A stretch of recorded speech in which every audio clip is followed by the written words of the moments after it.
Hello guys, ഇപ്രാവശ്യത്തെ നമ്മുടെ യാത്ര തിരുവനന്തപുരം നഗരത്തിലുള്ള കവടിയാർ കൊട്ടാരത്തിലേക്കാണ്. കവടിയാർ കൊട്ടാരത്തിന്റെ വിശേഷങ്ങളുമായി പുതിയ ഒരു വീഡിയോ എത്തുകയാണ്.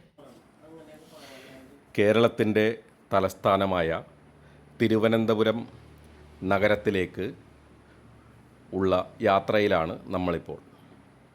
തിരുവനന്തപുരം നഗരത്തിൽ സ്ഥിതി ചെയ്യുന്ന കവടിയാർ കൊട്ടാരം, അതായത് ട്രാവൻകൂർ റോയൽ ഫാമിലിയുടെ ഒഫീഷ്യൽ റെസിഡൻസാണ് ഈ കവടിയാർ കൊട്ടാരം. ഇത് ഒരു പഴയകാല കൊട്ടാരമാണ്. കവടിയാർ കൊട്ടാരം ഇത് 1934 തിരുവിതാംകൂർ ഭരണാധികാരിയായിരുന്ന ചിത്തിര തിരുനാൾ ബാലരാമവർമ്മ മഹാരാജാവാണ് പണി കഴിപ്പിച്ചത്. 150ഓളം മുറികളുള്ള ഏക്കർ കണക്കിന് സ്ഥലത്ത് സ്ഥിതി ചെയ്യുന്ന ഈ കൊട്ടാരം സന്ദർശിക്കാൻ പൊതുജനങ്ങൾക്ക് അനുവാദമില്ല. ഇവിടെ അതിഥികളായി എത്തുന്നവർക്ക് മാത്രമാണ് ഇവിടെ സന്ദർശിക്കാനുള്ള അവസരം ലഭിക്കുന്നത്.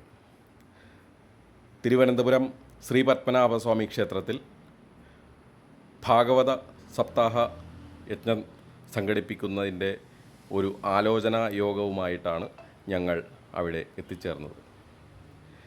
ഇത് കാണുവാനുള്ള അസുലഭ അവസരം എല്ലാവർക്കും ഞങ്ങൾ ഇതുവഴി ഒരുക്കുക കൂടിയാണ്.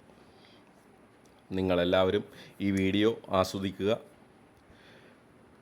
കൂടുതൽ വിവരങ്ങളുമായി ഇനിയും ഇത്തരത്തിലുള്ള വീഡിയോകൾ ഇടുന്നതിന് വേണ്ടി ഞങ്ങളുടെ ചാനൽ ഷെയർ ചെയ്യുക, ലൈക്ക് ചെയ്യുക, സബ്സ്ക്രൈബ് ചെയ്യുക. Thank you.